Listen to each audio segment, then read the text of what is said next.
Hello, everyone. This is Dorie Clark, and we are here with Newsweek's weekly interview show, Better. Our guest this week is Deepa Purushothaman. She is the author of the new book, The First, The Few, The Only. And we are here to talk about how to redefine power in the workplace. Deepa, so great to have you here. I'm so excited to be here and to be in conversation with you of all people, Dorie. Thank you. Well, congratulations. And of course, we'd like to say hello to all the great people who are tuning in live and joining us. So if you are here, please feel free to type into the chat box and let us know who you are and where you're dialing in from. And we will, of course, be taking your questions for Deepa as well. So Deepa, let's go ahead and dive right in. So the premise of your book, the title, The First, The Few, The Only, we're talking about women of color in corporate America. We all know that the numbers are not where any of us want them to be right now. But obviously, this has become a topic that, especially over the past couple of years, since the George Floyd protests and things like that, has been very much more on the radar of corporate America. From the time that you first started conceptualizing this book to now it being out, can you talk a little bit about what you see as having changed or not changed in the past couple of years? Absolutely. I think a lot has changed, Dorie. And I do want to say one other thing, just because I think it's helpful to set context. I wrote the book for women of color, but I also didn't envision COVID necessarily in the way that it's gone on for. Yeah, what did you miss, Deepa? You didn't predict it? But so I think it's important to say, because I think what I'm realizing, and so many people are picking up the book outside of, women of color and saying it also speaks to me, right? So I think it speaks to a lot of women.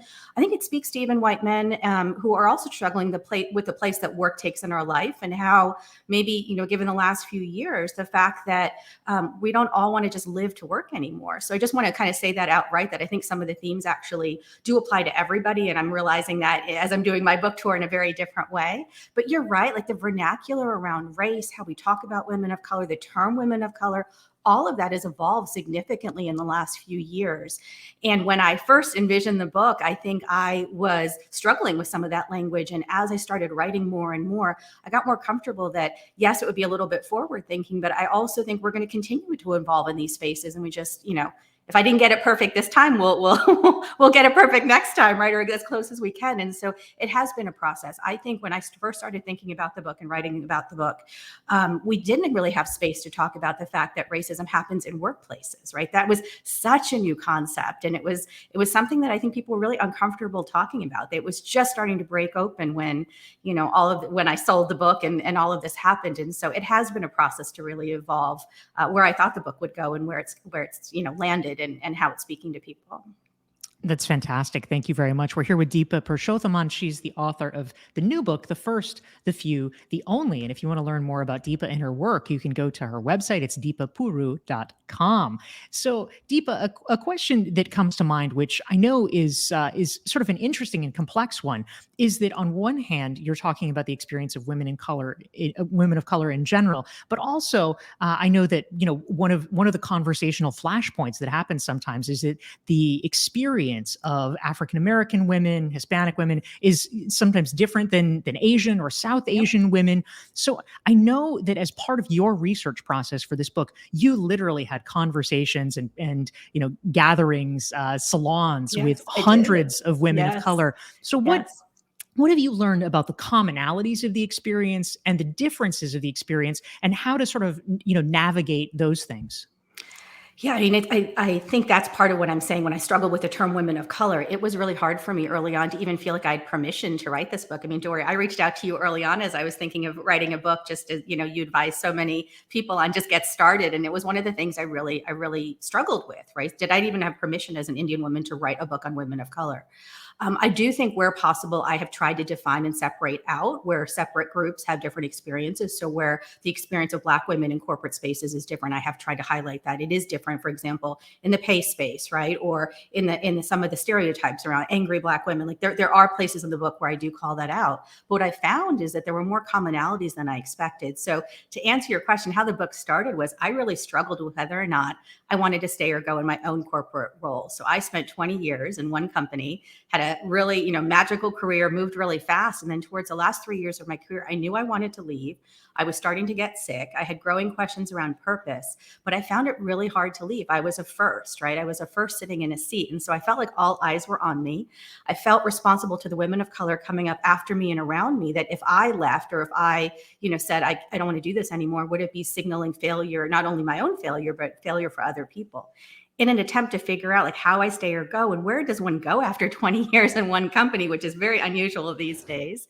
I started gathering women of color. It started one-on-one. Eventually it turned into two-person, three-person. And then I did a dozen dinners with my now business partner across the country. We had 20 or 30 women of color each. And that's really what started the book and even the company that I started, because we would get in those rooms, I thought, for 1 or 2 hours, 6, 7, 8 hours later, Dorie, we were still in the rooms talking, because our experience was so shared and the loneliness was shared, right? And the challenges we faced, the microaggressions, the racism, the having to prove yourself over and over again.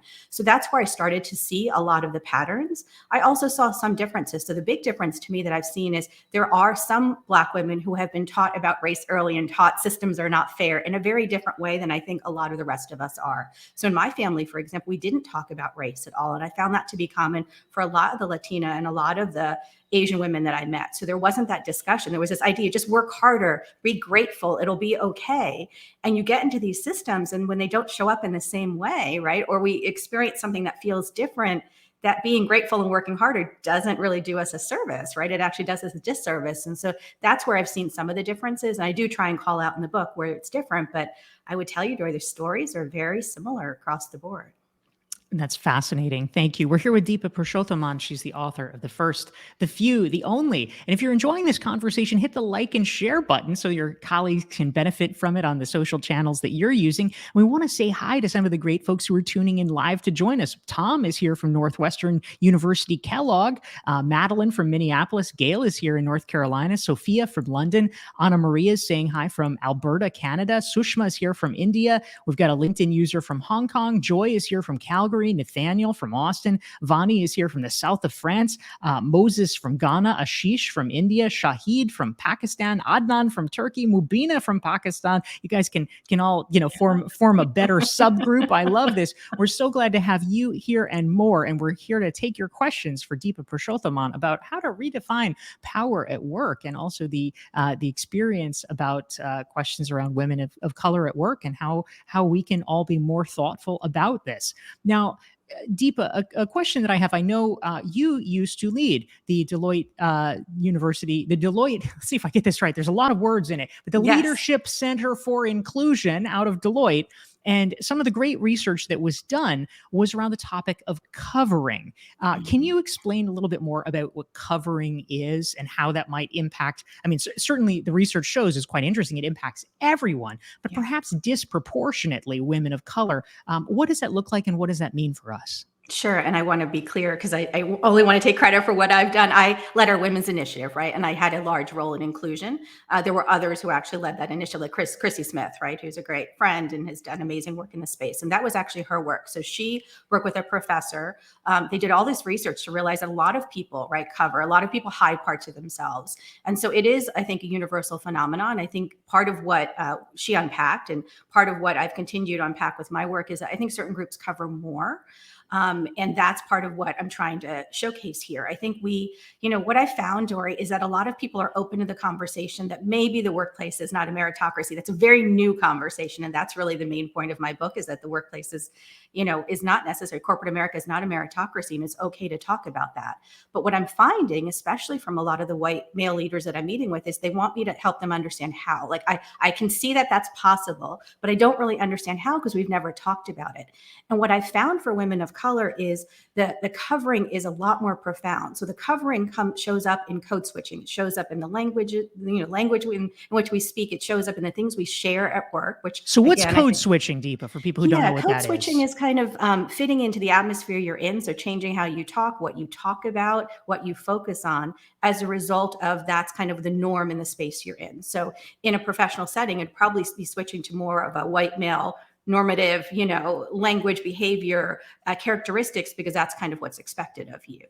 And so that is like really hard. And I tell a story in the book where think about like working in when you're traveling, right? Think of working overseas and speaking in a different language, like doing business all day in a different language. Those days when I worked a lot in Latin America, those days were really trying for me. It was really hard. I get to the end of the day and I was exhausted. A lot of women of color that I speak with say that that's how they feel every day, because there is a level of translation, a level of kind of switching out what they talk about, what they focus on. There's also a lot of other things that show up differently, for us in the covering space. So we don't often talk about the fact that, we have a different experience at home. So a lot of the women I interviewed, especially from immigrant households or households where there's more traditional patriarchy at home, right? We're expected to do things like make all the meals and take care of the kids, and outsourcing those activities was not acceptable in their house. There was an expectation they were going to do it. I even highlight in the Renewee, who tells a story about how her mother, after she was named CEO, right? Her mother actually said to her, like, that's great, now go get the milk, right? Like there is a real, I think, dichotomy for some of these women about what the expectations are at home. And so that's another example of how we cover those things, right? We don't necessarily talk about those things. And I think part of what I'm trying to highlight is we think of professional, we think of leadership, unfortunately, in a very rigid sort of way. And I think we're in a moment where I want to break that open for us. And I want women of color to see themselves as leaders. I think, Dorie, it's really hard. Like I never saw myself on television. I didn't have a lot of role models. We're just starting to have more of them in the last couple of years. And when you don't see yourself, right, I think you end up like making up for yourself. You don't belong or that you don't fit in. And as a result, you hide parts of yourself, you cover parts of yourself. There's a lot of shame involved. And so that's really, I think, what we're talking about with women of color. Thank you so much, Deepa. We want to say hi to some of the great folks tuning in. Lindsay's joining us from the Northeast of the United States. Gabriel's here from Mexico. Tom is chiming in here. Tom has added your book, Deepa, to the Leadership Coaching Toolkit. So that is pretty exciting. Way to go, Thank Tom. you. Love that. Cheryl's here from Minneapolis, St. Paul. Robbie from Menlo Park. We've got Matthew from Bogota. Satya from Chicago. Subu from Pittsburgh. We've got Rose Jean from Milburn, and India from Orange County, California. We're so glad to have all of you here. And a question came in for you, Deepa, from Sure. Annette. Annette's in Southern California. She is curious. She says, you had this job for 20 years. The last few years you were questioning your purpose. What provoked you to make the leap? Was it actually the result of having these dinners and talking with other women of color? Or, what was it that finally convinced you to make a change and to go out on your own and to write this book? Yeah, I love that question, because I think, Dorie, that's what I was trying to say with the first question. Like that's what's coming up as people are reading it, right? I think we're all in this debate over the space that work takes up in our life and the Great Resignation, and a lot of people are questioning. So I left my role in the first few months of COVID, so before everyone was doing it, and there were a lot of people that told me I needed to have stability. Like, what was I doing, leaving this really stable job where I'd been for decades, right at the height of like the uncertainty? And it's really interesting because I got a lot of feedback that said you should always be going to something. You should never leave when you don't have the next thing set. And Dorie, I mean, you know this, I didn't have the next thing set. I kind of just took a little bit of a leap, and I just trusted that the universe would have me, right? That it was time to go. And so for me, it was really a health discussion. It was really that I just felt like it was time. And so I tell a story in the book where I had met my 14th doctor. I had, Dorie, for me, I had growing symptoms. So for 3 years, I'd been getting sick. I'd been questioning things around purpose. The symptoms were mounting. I had started to get really, really ill. And I met this doctor. She's someone I met when I traveled. So I remember very clearly, she was looking at my suitcase in the corner of the room and had already made judgment. Like, why is this woman bringing her suitcase to her doctor's appointment? This is my third appointment with her. And she looks at me and she says, we can keep doing tests, or I can tell you what I think you already know. Your job is killing you. And then she asked me these 3 really profound questions, life-changing questions. She said, what would you do if you didn't do this job?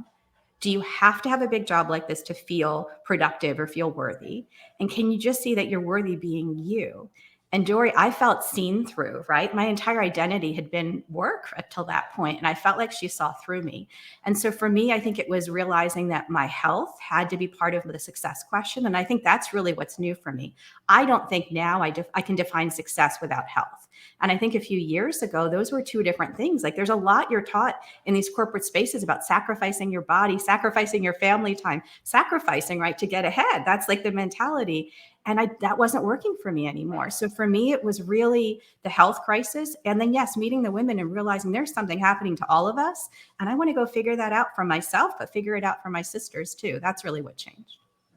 That's great. Thank you for sharing that, Deepa. And your comments are definitely resonating. I see Gina's chiming in here. She says, I am definitely one of those people who was taught as an immigrant Black woman, work hard, but keep your head down. And she says, I had to learn how to counter that. Thank you for that, Gina. And we have Nankanda who's writing in. She says, code switching resonates so much. I think I even do it in my dreams. Yes. So, yeah. So I think you're making a lot of sense here. Thank you for sharing that. We want to welcome some of our great friends who are tuning in as well. We have Janet joining us. We have Isra from Somaliland, Zulima from Monterrey, Mexico. We have Tamina from Dhaka, Bangladesh, Bruce from Gettysburg, Pennsylvania, Kuzehan from Bethesda, Inji from Toronto, Angela's here, Marua from Morocco, and many more. We're really glad to have all of you here.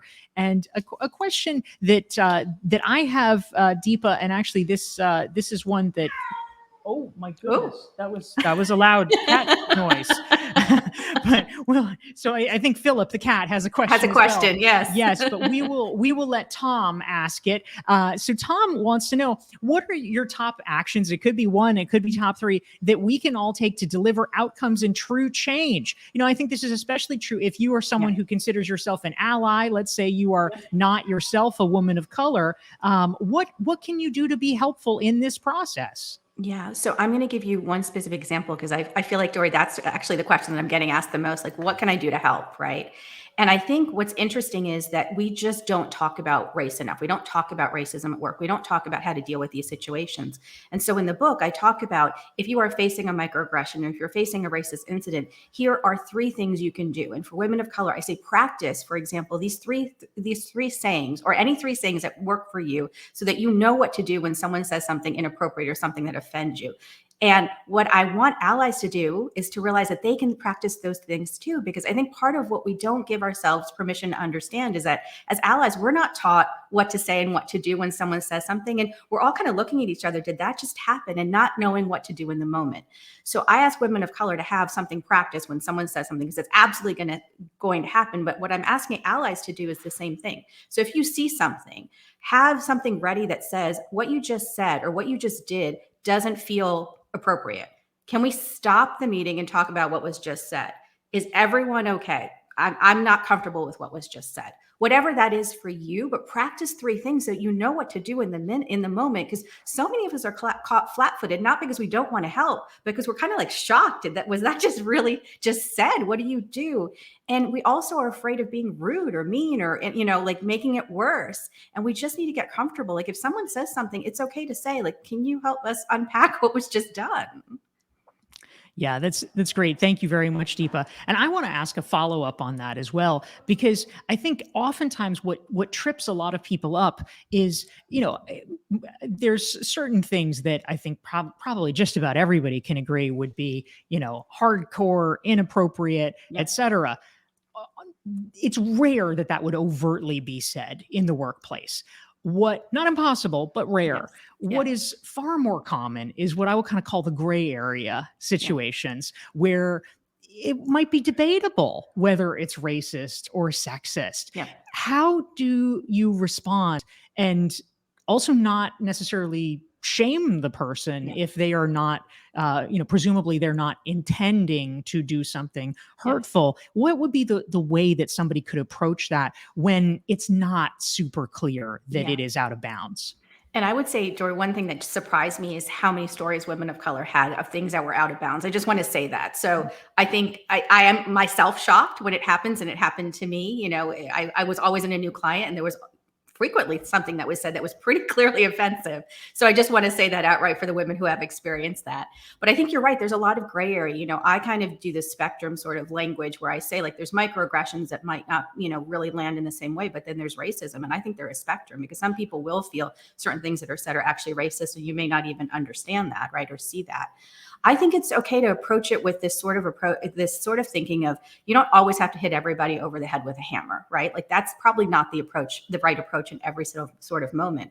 So taking someone aside. So I have this rule, and it's a newer rule. It's not something I knew 10 or 20 years ago. I kind of listen to my gut. So if someone says something and I feel heat, right, literally in my stomach, like that's where I feel my anger, I will see if I feel that feeling for 10 minutes. If I feel that feeling for 10 minutes, then I will say something. I might not say it in front of everybody. I might say, can we have a sidebar? And I just want to share with you like how I'm feeling, because I know, Dorie, if I feel something wrong for 10 minutes, I'm going to like literally ruminate on it for days. Right. And so I'm trying to protect myself and set my own boundaries.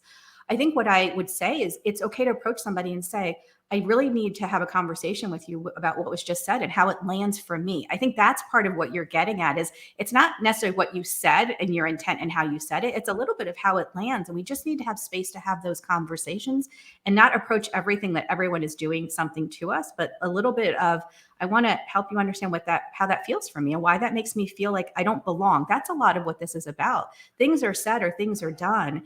And unfortunately, they make us feel like we don't belong. And that's not what I think a lot of people are intending, but that's really what the outcome is. Yeah, thank you very much. We're here with Deepa Pershothaman. She's the author of The First, The Few, The Only, and we're talking about how to redefine power at work. Deepa, I think your last answer touches on this a bit, but if there's anything more you wanted to add, Gina had a great follow-up. She says, how do you help leaders overcome the fear that they feel about wanting to talk about race at work? Yes. It's a loaded thing. They probably know, okay, I could mess this up. I could get into trouble. So what are your thoughts about how to approach that or just de-escalate that? Yeah, Gina is right. I mean, it is one of the hardest parts of this work. I think we're in a moment, especially right now with cancel culture, where people are just afraid of saying the wrong thing. So I tell a story in the book where I met with a white leader right after George Floyd's murder. A call from a friend who said, can you help the CEO of a tech company? He wants to put out a letter to his company, but he's afraid of saying the wrong thing. And we stayed, I stayed up with him one whole night rewriting the letter over and over again, because anytime I'd put anything in it that felt like important words, he would say, I don't know if I can say that. I don't want to say anything controversial. And I think that, Dorie, that's the unfortunate part of this. Like, this work is going to feel controversial to some people, and we just have to get okay with that.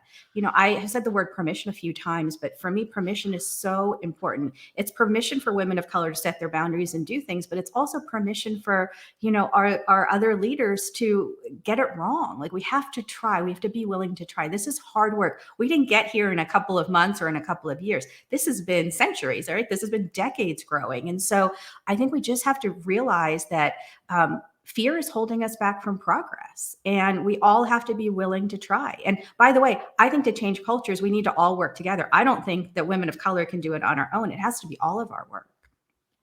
Yes, absolutely. For those who are watching, if you are enjoying this conversation and want to make sure that you never miss one of our weekly Better shows, it happens every Thursday at noon Eastern, 9 Pacific. You can follow me on LinkedIn. Just go to DorieClark.com/LinkedIn. You can follow me. You can sign up for my newsletter there, and you will get reminders about these conversations. And if you want to learn more about Deepa and her work, just go to deepapuru.com and you can check out her book, The First, The Few, The Only. So Deepa, a great question came in from Phyllis. I love the attitude, Phyllis. She says, Phyllis from New York City is here to learn more. And she says, do you think that there's covering and code switching on the basis of age or generation as well? What are your thoughts about that, Deepa? Yes, Phyllis. So an article just came out yesterday. PBS did an article with me around this conversation, because as I'm having more and more discussions, a lot of women are sharing with me ageism is a real and growing topic, especially over Zoom. For whatever reason, it almost feels exasperated. So I think a lot of people cover how old they are, and especially women. What I'm finding is that there is definite ageism. After the age of 45, 50, a lot of women are sharing stories with me that it's really difficult, and that we tend to, in the same way that we have microaggressions towards, racism or folks of a different race, we have microaggressions around ageism. So I think it's a real thing. I think in the same way that I tell women of color to find their power, I think we have to get comfortable with ourselves as we age and get comfortable with where our thoughts are on it. And once we're clear and once we find our power, then we can realize what we're willing to push back on. But it is a real, and I think a growing thing for women right now. Absolutely. Thank you, Deepa. We want to say hi to some of the great folks tuning in. Khaled is here from Belgium. We have Pooja in the house. We have Anna from New Hampshire. We have Shahid. We're so glad to have all of you, and we're taking your questions for Deepa Pershothaman, author of The First, The Few, The Only. Now, Deepa, you were alluding to this a little earlier, and I wanted to talk a little bit more about it. There is the common saying that you need to see it to be it, but some people agree with that. Some people do not agree with that. Yes. Can you break that down a little bit and tell us your perspective? Yeah, I tell a story in the book where, again, because I was a first, right? I didn't have a lot of role models that looked like me. There wasn't another Indian female partner ahead of me that I could emulate. So I really struggled. I wanted to see models that looked like me. And when I looked around, I saw a lot of great leaders, but they didn't necessarily resonate in the way that I needed them to resonate for me. And so I started pulling leadership styles from a number of different leaders I saw and kind of created my own. And I had a mantra. I literally had this email that I kept in draft because I traveled all the time. So I didn't carry paper. And it literally said, you don't have to see it to be it. And I think that was so important for me prior to making partner and even as an early partner to kind of say that, to remind myself that I could be my own kind of leader. Because Dorie, I think most of us, there is that saying, right, that you have to see it in order to be it. But when you don't, like when we don't see it, what do? Does that mean we just accept that we don't, we can't be it? Like you have to find a way to become it. And that's, I think, a form of power, is realizing for yourself, what messages do you want to inherit from other people, and what messages do you want to write for yourself? And so that was something I very consciously did, and really helped me, I think, get to the places that I got, because I didn't see it and I had to find a different way to do it. Yeah, that's really powerful. Thank you for sharing that, Deepa. A great question came in from a LinkedIn user who is curious if you're someone who has experienced some kind of incident, a Mhm. microaggression, et cetera, you're feeling exposed, you're Mhm. feeling vulnerable, you're feeling hurt. How do you manage to have those difficult conversations after somebody has offended you when you're still feeling so raw? Is there a way that you can get better at doing that so that it's not compounding the injury? Yeah, I think it's really important that you take care of yourself first. That's the most important thing. So speaking up in the moment is not going to help you. If that's going to cause you more trauma, please don't do it, right? Like it has to be about you. What I find though, and the research shows, that we tend to hold on to negative comments 4 times as long than positive comments, right?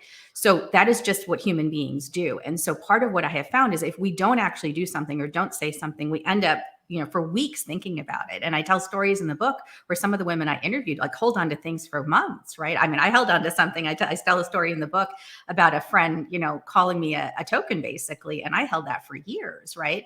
It's not until we talk about it that we feel better. So if you're not comfortable, confronting the microaggressor, one of the biggest learnings in the book is, I want you to find the power of me, and I want you to find the power of we, right? So the power of me is kind of figuring out for yourself, what are your own messages? What do you believe? Not what your parents have told you, not what society has told you, not what others have told you. But then the power of we is really important, because I think we can't process these things without support. So if you're not ready to confront your microaggressor or the person who has been racist to you, find sisters, find other people to have the conversation with. Sometimes just telling a friend can actually be a way to process what you're feeling and figure out how do you want to confront the person. I just think it's really important to not do this work by yourself, because it is really hard.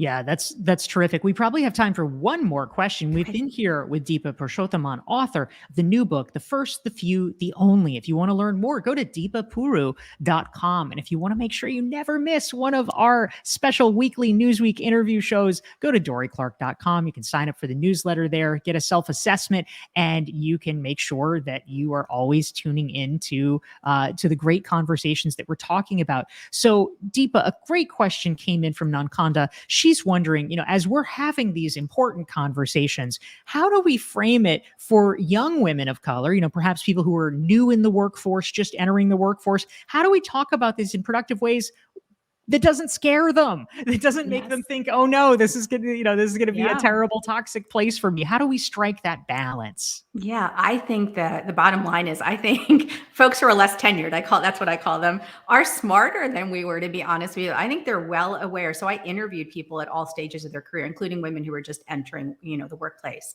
And most of them believed this would happen. Most of them, I think, see inclusion and diversity in very different ways than you and I do, Dory. Like their language around it is just fundamentally different. They don't see the categories that I think we grew up with.